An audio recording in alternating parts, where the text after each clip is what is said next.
Sud Radio, faut que ça change. Anthony Martin-Smith. Et après Champion avec Frédéric Vandel et Thomas Binet, c'est faut que ça change sur Sud Radio. Il est un peu plus de 20h30. Merci d'être autant chaque semaine à nous suivre.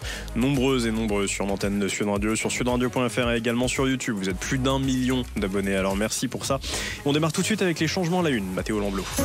Agissons ensemble pour une société plus juste. L'association APF France Handicap présente Sud Radio, les changements à la une. Samedi 26 avril 2025, Mathéo Lamblot face au projet de loi sur la fin de vie qui reprendra son examen le 28 avril prochain. 1682 membres du collectif Un gros risque en plus tirent la sonnette d'alarme. Oui, Anthony, c'était dans une tribune publiée cette semaine dans le Figaro. Ils alertent sur un risque majeur, celui de voir les plus vulnérables, notamment les personnes porteuses de déficiences intellectuelles, exposées à une pression euthanasique croissante. Le texte actuel prévoit l'accès à la mort assistée pour toute personne apte à exprimer une volonté libre et éclairée, mais sans exclure explicitement les personnes sous tutelle ou atteintes de troubles cognitifs. Il est vrai en plus que Catherine Vautrin était reçue par Jean-Jacques Bourdin mardi dernier justement à ce sujet. Oui, c'est justement un flou juridique lourd de conséquences selon les signataires de cette tribune. À l'étranger, notamment au Canada, le Comité des droits des personnes handicapées de l'ONU dénonce déjà un glissement dangereux vers une euthanasie fondée sur le handicap seul, et le collectif réclame donc en urgence un amendement clair, exclure ces personnes du dispositif pour les protéger tout simplement. C'est un mois chargé pour la ministre en charge des personnes en situation de handicap, Charlotte Parmentier-Lecocq. Oui, Anthony, lors d'un déplacement dans les départements d'outre-mer, elle a réaffirmé l'engagement de l'État aux côtés de ces départements pour renforcer l'autonomie des personnes âgées et des personnes en situation de handicap.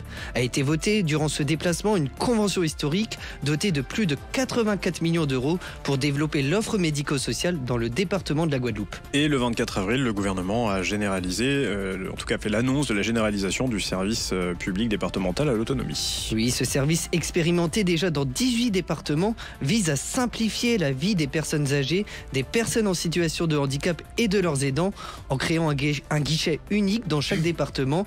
Le SPDA coordonne les acteurs locaux pour offrir un accès équitable aux droits, à l'information et aux prestations. Et la ministre déléguée chargée de l'autonomie et du handicap souligne qu'il incarne une réponse concrète aux défis rencontrés par ces publics. Agissons ensemble pour une société plus juste. L'association APF France Handicap vous a présenté Sud Radio, les changements à la une. Merci Mathéo Lamblot. Les changements à la une à retrouver la semaine prochaine, ici même sur Sud Radio. Toute l'actualité et l'agenda du handicap, de la diversité et de l'inclusion. Mes invités aujourd'hui, Amou Bouakaz. Ça fait plusieurs fois qu'on vous reçoit dans l'émission et on s'est dit que pour une fois on allait avoir votre œil et votre regard aiguisé, si je puis dire, puisque je le rappelle, vous êtes conférencier, vous êtes aussi un élu, vous êtes ingénieur de formation, mais vous êtes aussi né aveugle. Alors œil et regard, je me permets de faire la vanne parce que je suis dans le même cas que vous. Bonjour Amou. Vous permettez de faire la vanne parce qu'elle est drôle, tout simplement. Et puis on a le droit de vanner, c'est quand même un des plaisirs d'être français, de vanner quand même. Merci en tout cas de bien vouloir troquer le siège du chroniqueur pour prendre celui de l'invité. On va revenir sur une tribune que vous allez faire paraître dans les prochains jours et on va parler bien de votre vision, de la vision que vous portez sur une France plus inclusive. Et à mes côtés, pour en discuter avec vous, Jason Jaubert, vous êtes l'ancien directeur de l'antenne de Vivre FM. On vous a reçu il y a 2 semaines avec l'ensemble de vos collaborateurs et collaboratrices. Bonsoir Jason. Bonsoir Anthony. Merci d'être là et d'avoir accepté de revenir et de refaire de la radio avec nous. En tout cas, on est ravis chez Sud Radio. Avec plaisir.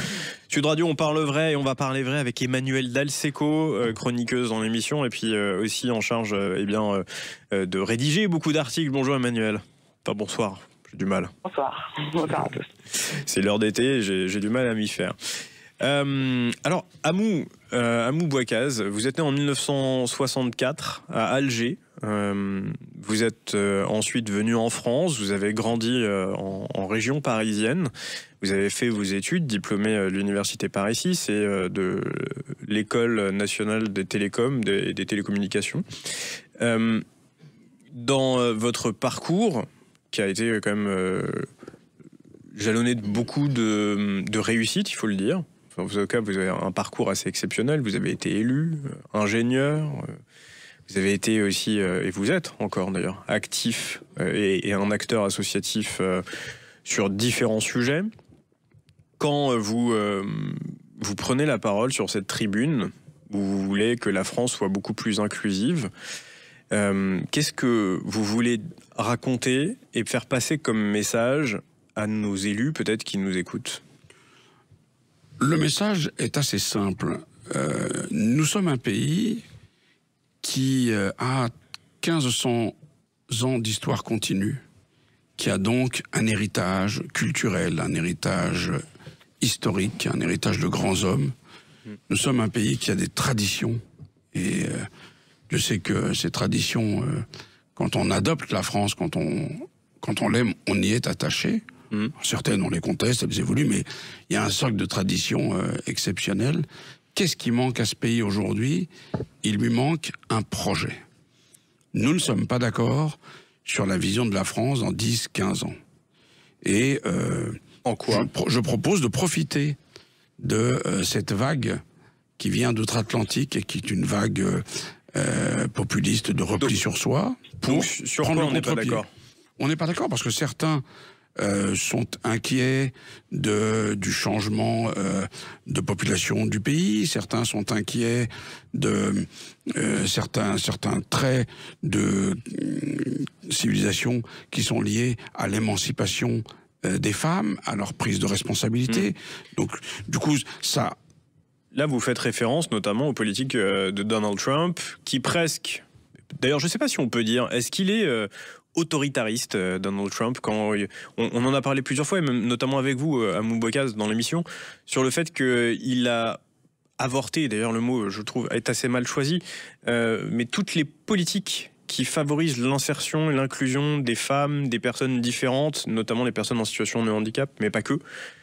Comme c'est arrivé de nombreuses fois au siècle dernier, il a été élu démocratiquement, c'est incontestable, oui. Mais il porte des politiques qui sont autoritaires et qui pourraient, si les contre-pouvoirs américains ne résistent pas, mettre à mal la démocratie américaine. On le rappelle, il a 2 ans avant les midterms, donc les élections qui visent à renverser peut-être le pouvoir à la Chambre. Il a aujourd'hui carrément interdit les mots DEI, donc diversité, équité, inclusion, dans toutes les politiques publiques et dans les politiques d'entreprise. Une entreprise qui, par exemple, revendiquerait avoir ce genre de politique se verrait presque refuser, c'est même pas presque, hein, se verrait refuser tout accès à un appel d'offres public. Et je propose précisément que la France prenne, au nom de son histoire, au nom des valeurs qu'elle porte, au nom de son modèle universel, je propose que la France prenne le contre-pied total de cette vision et incarne pour le monde la vision d'une patrie inclusive, d'une patrie accueillante, d'une patrie qui laisse s'épanouir le bouquet des singularités et qui crée les conditions pour accueillir et intégrer dans tous les collectifs, que ce soit le collectif de travail, les collectifs d'études, les collectifs politiques, l'ensemble des altérités qui font notre société. Et il y a là quelque chose de merveilleux à entreprendre et qu'il faudra évaluer, mais ça peut être le projet réconciliateur de la France pour les 10 prochaines années. Car enfin, la France a accueilli ce que le monde a de meilleur depuis 1000 ans, et c'est son génie propre. La France, c'est 1% de la population mondiale, et c'est peut-être 20 à 30% des idées qui l'ont fait tourner. Donc c'est le moment de relancer la machine à être une lumière pour le monde. Est-ce que ce serait pas dangereux? Attendez, Jason et Emmanuel. On est plusieurs à vouloir réagir. Est-ce que ce serait pas dangereux par rapport au domaine économique aussi aujourd'hui de prendre contrepartie par rapport aux États-Unis et de s'exposer peut-être à une situation qui pourrait être économiquement grave? Je pense au chômage et à beaucoup de situations commerciales aussi. La France a su affronter le danger en bien des circonstances et la peur ne l'évite pas. Je crois au contraire qu'un appel d'air comme celui-là attirerait à nous des entrepreneurs américains, des chercheurs de partout qui viendraient finalement enjoliver notre modèle universel, ça, c'est votre qui est extrêmement attractif. C'est votre deuxième proposition, hein, faire un programme européen pour abriter comme une espèce de terre d'asile du savoir, les artistes et les chercheurs. Oui, une sorte de droit d'asile inclusif pour ceux qui ne pourraient pas vivre dans un modèle qui serait pas trop ostracisant et qui voudrait en fait bâtir à partir du navire amiral que serait la France, d'abord une Europe, et peut-être un monde qui nous attirerait peut-être aussi des pays d'Afrique, peut-être des pays d'Asie, des pays du Proche-Orient. Comme la France il y a 100 ans, qui était lors des années folles, capitale un peu du monde, avec beaucoup de venus de part et d'autre. Emmanuel Dal Secco, vous vouliez réagir aussi? Non, c'est vrai que ce qu'on voit aux États-Unis, moi j'ai écrit pas mal de choses là, justement sur ces politiques lancées par Donald Trump qui sont, le dire, vraiment flippantes. Est-ce que à Mou, vous avez le sentiment, alors je sais qu'on arrive toujours un peu en retrait des États-Unis et ce qui se passe là-bas finit toujours par se déverser, enfin pas toujours, mais souvent par se déverser en Europe. Est-ce que cette menace, elle est perceptible dans notre pays? Évidemment. De quelle manière? Il y a des forces que je qualifierais de réactionnaires dans ce pays qui sont en train de considérer qu'on met trop d'argent dans le social, que finalement ce qu'on met comme argent dans le handicap, ce qu'on met dans la santé, on pourrait le mettre ailleurs, que finalement les migrants ça coûte bien cher par rapport à ce que ça rapporte. Et je préférerais qu'on ait le débat de manière ouverte et qu'il y ait une proposition politique opposée, qui serait une politique de lutte contre les préjugés et qui serait en fait le projet France de lutter contre les préjugés à l'image de ce que nous faisons, nous comme entrepreneurs. Moi je suis directeur général de Lemonade, on se bat pour sensibiliser au handicap, pour lutter contre les préjugés, et on voit que cette approche-là, elle plaît aux entreprises, elle plaît aux personnes qui finalement, par ignorance, rejettent l'autre. Mais en fait, dès qu'ils commencent à connaître l'autre dans sa fragilité et aussi dans sa créativité, se rendent compte que le tout est plus grand que la somme des parties. Vous voyez, c'est la diversité qui a créé l'invention. Il n'y a pas de diversité, il n'y a pas d'invention sans diversité. Ouais. Et pour autant, Coca-Cola, Starbucks, McDonald's, les entreprises américaines qui ont décidé de se plier aux politiques de Donald Trump, peut-être même Sanofi, un groupe français qui serait sans tenter en tout cas de sourire aux faveurs de Donald Trump et des politiques américaines. On revient juste après la pub et avec vous, Amou Bouakaz, pour réagir à justement l'actualité. Sud Radio, faut que ça change. Anthony Martin-Smith. Et de retour sur l'antenne de Sud Radio, je salue Julien qui est à la réalisation et toute l'équipe qui m'aide à préparer chaque semaine cette émission, le digital, Aurore, Luc et toute l'équipe. Merci en tout cas à vous d'être là à nos côtés. En plateau, Amou Bouakaz, ça fait plusieurs fois qu'on vous reçoit. Juste avant la pub, on parlait justement de cette chronique, cette tribune que vous allez faire paraître sur votre vision pour une France plus inclusive, avec Jason Jobert pour m'accompagner dans cette émission et Emmanuel Dal Secco. Jason Jobert, on va d'abord repartir avec vous sur le terrain. À Asnières-sur-Seine, il y a eu cette semaine un événement consacré, un événement sportif aux personnes en situation de handicap. Et tout à fait, Anthony, avec les victoires de l'inclusion, près de 500 personnes en situation de handicap ont pu pratiquer des activités physiques et sportives. Un événement qui s'est déroulé à la Teddy Riner Arena à Asnières-sur-Seine avec un objectif clair, favoriser l'inclusion par le sport. Alors le concept, il est simple mais fort. Imaginé par Tarek Ruiz il y a 6 ans et porté par son association, la DFJ, cette journée propose une série d'ateliers multisports pour tous sur un même lieu, au programme initiation, démonstration et surtout beaucoup de pratiques. Le service de la blanchisserie. C'est important pour vous d'être là aujourd'hui aux Victoires? Ah oui, bien sûr, parce qu'on n'a pas souvent l'occasion de sortir. Comme on est en service blanchisserie, on a beaucoup de travail. Et là, ça nous a permis de faire un petit point avec les travailleurs en dehors de la blanchisserie, vous voyez.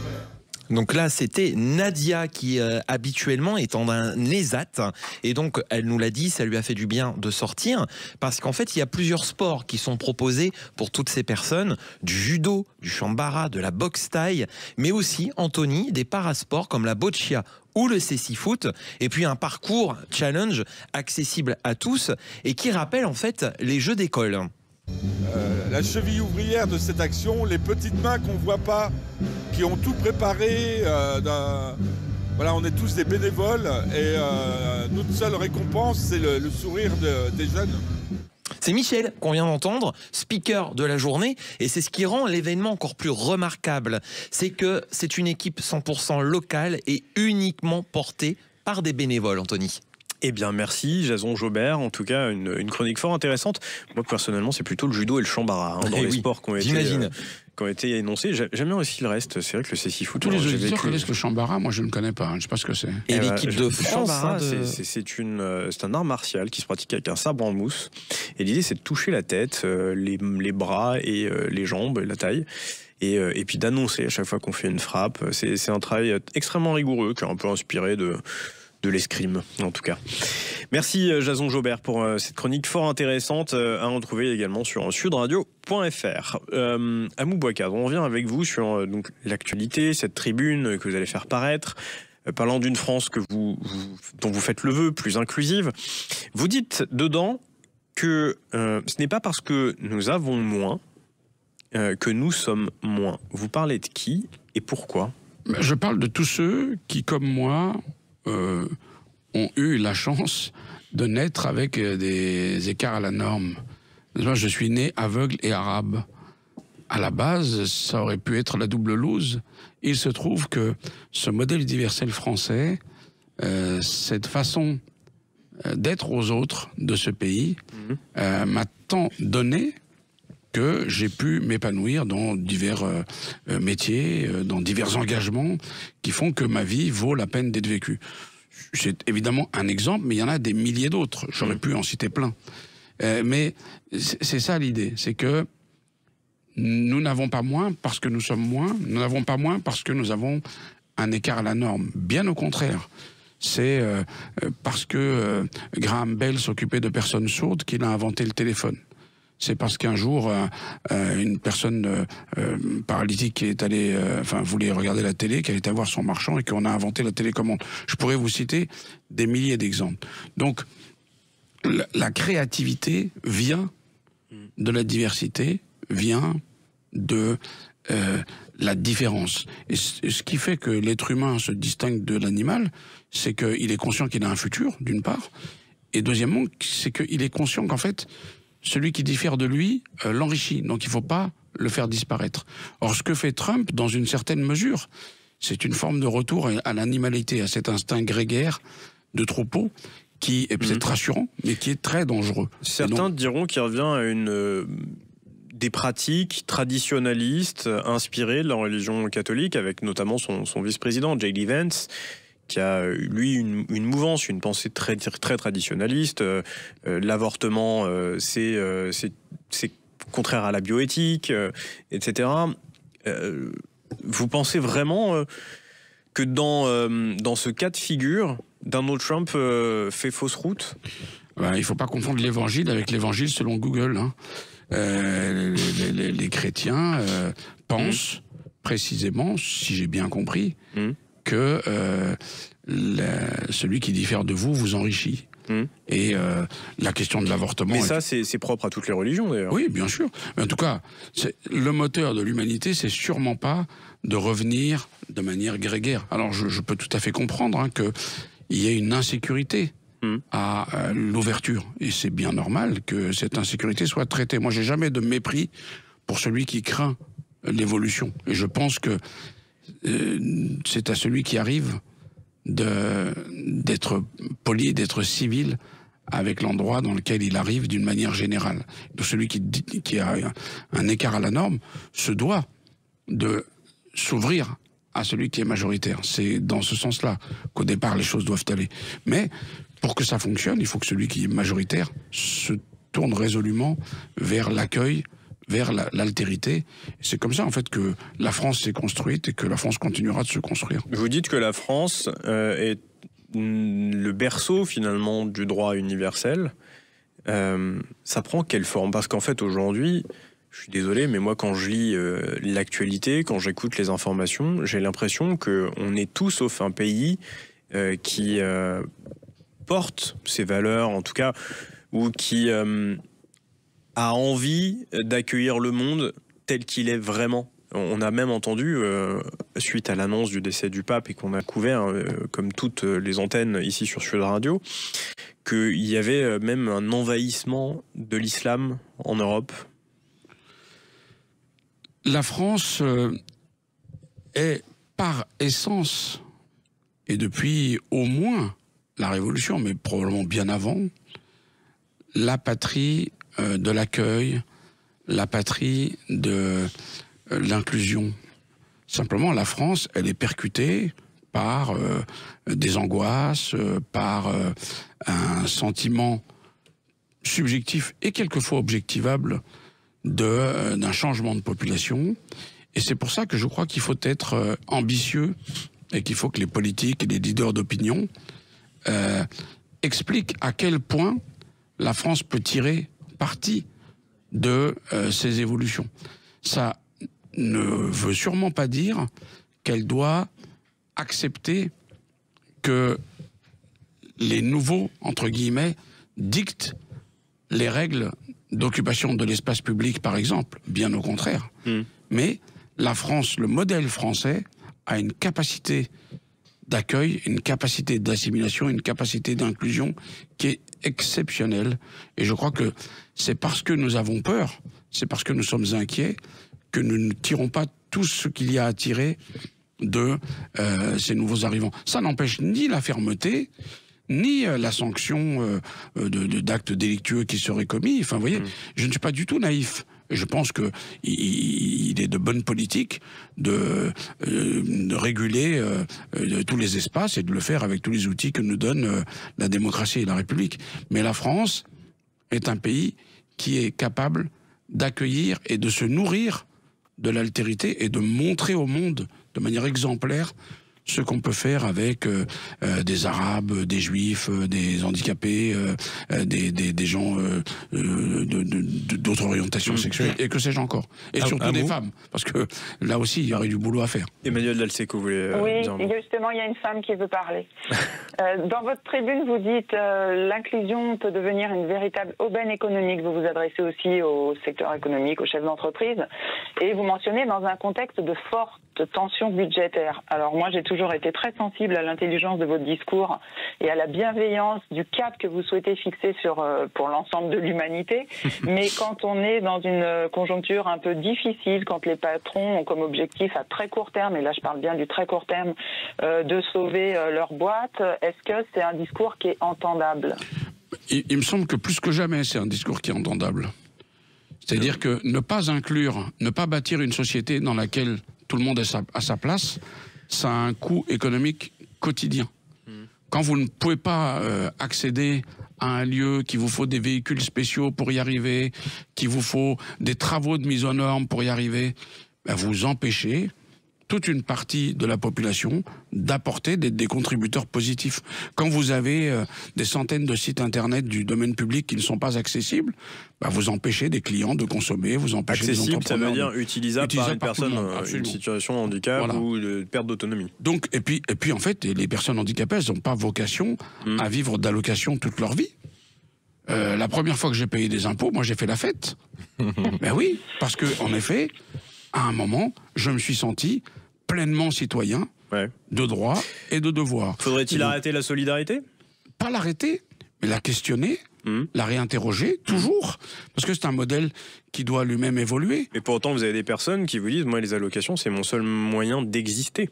Mais justement, la France s'honorerait à continuer de réfléchir, à faire exister économiquement les gens autrement que par des allocations. Je ne demande en aucun cas la cessation de telle ou telle aide. Bien au contraire, c'est un programme au long cours que je propose. Mais il y a des milliers de gens qui souhaiteraient travailler, qui souhaiteraient s'insérer, qui souhaiteraient être reconnu autrement que... C'est quoi ton métier, toi? C'est aveugle? Non, il y a des milliers de gens qui aimeraient faire autre chose. Et aujourd'hui, la société... C'est une bonne situation, ça, aveugle? Comme dirait une célèbre citation dans un film bien français. C'est pas une mauvaise situation, il y a pire. Ouais. Donc voilà, et c'est heureux que la France s'honore d'avoir un modèle qui permette aux gens de vivre, même si c'est pas des milliers d'euros par mois. Mais aujourd'hui, la France peut, en faisant de l'inclusivité son projet pour les prochaines années, faire en sorte que les personnes handicapés, les personnes exclues et en perte d'autonomie trouvent une utilité économique, une utilité sociale. Merci Amou Bouakaz. C'était passionnant en tout cas comme rendez-vous. Je ne l'ai même pas vu passer pour vous dire. Merci à vous de nous avoir écoutés sur Sud Radio. Merci Jason Jobert. Vous êtes anciennement de Vivre FM et maintenant ça va pour ce baptême sur Sud Radio. Ça s'est bien passé. Merci en tout cas d'être venu. Merci Emmanuel Dalseco également de nous avoir accompagnés durant cette émission. Vous ne bougez pas sur Sud Radio. Le rugby, je sais que vous l'attendez, avec Union Bordeaux-Bègles et La Rochelle avec Alexandre Priam. Juste après la pub et les informations. À la semaine prochaine sur Sud Radio.